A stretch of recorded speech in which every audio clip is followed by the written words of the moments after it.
পুলিশের দুজন বড় অফিসার দুইটা নাড়া দিয়েছেন বলতে একটা অমুক সত্য খুব সামনে নিয়ে এসেছেন। আমি সেই জায়গায় যাওয়ার আগে আপনাদেরকে বলি যে আওয়ামী লীগকে শেষ করার জন্য বাংলাদেশে গত 1 বছর যত কাঠখড় পুরানো হয়েছে, এই কাঠখড় গুলো এই সরকারের জন্য এবং আওয়ামী লীগ বিরোধী নব্য শিবির সার্জিস হাসনাত, এনসিপি এদের জন্য যে কি বুমেরাং হয়ে উঠেছে এবং অতি উৎসাহী অতি লম্ফতি উপদেষ্টাদের জন্য কতটা বুমেরাং হয়ে উঠেছে, এটা সবার মধ্যে স্পষ্ট হয়ে গেছেন, বুঝে গেছেন যে তাদের নিজেদের মধ্যেই এখন বিভেদ তৈরি হয়েছে। আমি আপনাদেরকে একটা ইনফরমেশন দিয়ে রাখি, আগামী নির্বাচনের আগে এই যে জাতীয় নাগরিক পার্টি, যেটাকে আপনারা ন্যাশনাল চিলড্রেন পার্টি বলেন, কেউ কেউ কিংস পার্টি বলেন, সেই জাতীয় নাগরিক পার্টি এনসিপিতে ভাঙনের সুর আপনারা কি শুনতে পাচ্ছেন? আমরা শুনতে পাচ্ছি, আমরা অলরেডি হুইসপিয়ারিং গুলো শুনতে পাচ্ছি এবং নির্বাচনের আগে এইটা ডালপালা মেলে কোথায় যাবে আমরা একটু অনুমান করতে পারি। যাক, আমি অনুমান ভিত্তিক কোনো সিদ্ধান্ত এখনই আপনাদেরকে বিভ্রান্ত করতে চাই না। আমি যে আলোচনায় ছিলাম সেটা হলো আওয়ামী লীগের ভোট, এই বিশাল অঙ্কের ভোট। আচ্ছা, আওয়ামী লীগ গবেট যে সে তার ভোট ভাগ বাটোয়ারা করে দিয়ে দিবে এর ঘরে তার ঘরে, আর সে তাকায় তাকায় দর্শক হিসেবে দেখবে? এটা কেউ করে? কেউ চায়? ধরেন পৃথিবীর সবচেয়ে বড় দস্যুর যদি আপনি নাম বলেন, আচ্ছা সিনেমার কথা কি বলে, সুবনহুর বলতো না, তারপর আলিবাবা, তাই না? এরাও কি নিজের ধন সম্পদ বসে বসে দর্শক হয়ে কোনদিন দেখতো যে যাক বিলায় দিলাম, এর কাছে যাক তার কাছে যাক? সন্ন্যাস জীবন ভিন্ন কথা। আওয়ামী লীগ কি সন্ন্যাস হয়ে যাবে? ভবিষ্যতে হবে না।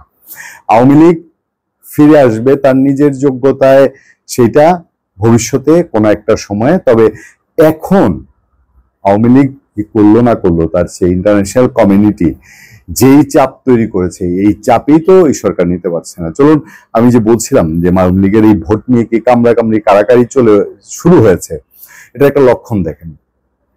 চট্টগ্রামের ডিআইজি আহসান হাবিব পলাশ সাহেব, তিনি একটা নির্বাচন সংক্রান্ত একটা প্রোগ্রামে গিয়ে খুব কয়েকটা সত্য কথা বলছেন। তিনি বলছেন যে এই আওয়ামী লীগের ভোট পাওয়ার জন্য আওয়ামী লীগের নেতা কর্মীদের নিয়ে অলরেডি টানাটানি শুরু হয়েছে।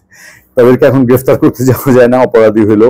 গ্রেফতার করতে গেলে অন্য রাজনৈতিক দল মানে কি বিএনপি, জামাতে ইসলামী, তারা এসে বাধা দেয়, ইভেন জামিন করায় নাই। ইভেন এমনও হচ্ছে যে নির্বাচনী ফান্ড তৈরির জন্য আওয়ামী লীগের লোকজনকে কাছে লাগছে এবং আওয়ামী লীগকে আর ঘাটাতে চায় না।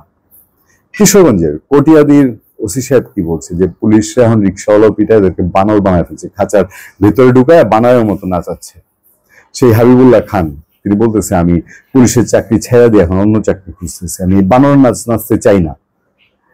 এগুলো প্র্যাকটিক্যাল।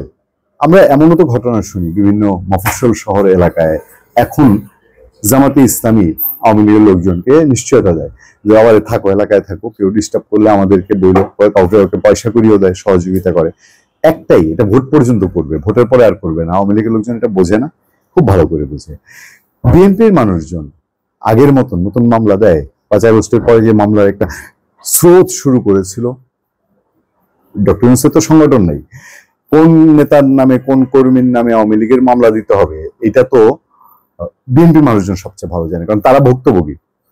এখন আবার এটা তারা কম করছে, এটা করে না, করেই না বলতে গেলে। একান্ত প্রয়োজন না হলে ওই আওয়ামী লীগ জামাত বলে তোমার বিশৃঙ্খলা করো না, থাকতে থাকো। এই জায়গায় চলে গেছে জিনিসটা, এই জায়গায় গেছে ইলেকশন, আপ টু ইলেকশন পর্যন্ত তারা দুধ কলা দিয়ে হলেও তাদের সাপ তারা পুষতে চায়, তারা রাখতে চায়। কিন্তু আলটিমেটলি আওয়ামী লীগকে ইলেকশন করতে দিবেন এটা আওয়ামী লীগ মেনে নিচ্ছে না, বা আওয়ামী লীগ রিফর্ম আওয়ামী লীগে ফিরছে না। তার কোনোভাবেই যতই সাবির হোসেন চৌধুরী এদিক সেদিক বলেন, সাবির হোসেন চৌধুরী নিজেও তো একজন মানুষ, তিনি তো জানেন 111-এ তিনি যদি কিছু করে থাকেন আলটিমেটলি এগুলো সাস্টেন করে না। ফলে এই আওয়ামী লীগের ফিরে আসাটা এখন ইন্টারন্যাশনাল কমিউনিটির চাপের মধ্যে দিয়ে কি আসলে সামনে বাস্তবায়ন হতে যাচ্ছে? ভালো থাকবেন, সুস্থ থাকবেন। আপনাদের সাথে আমি আতিক রহমান, পূর্ণিয়া।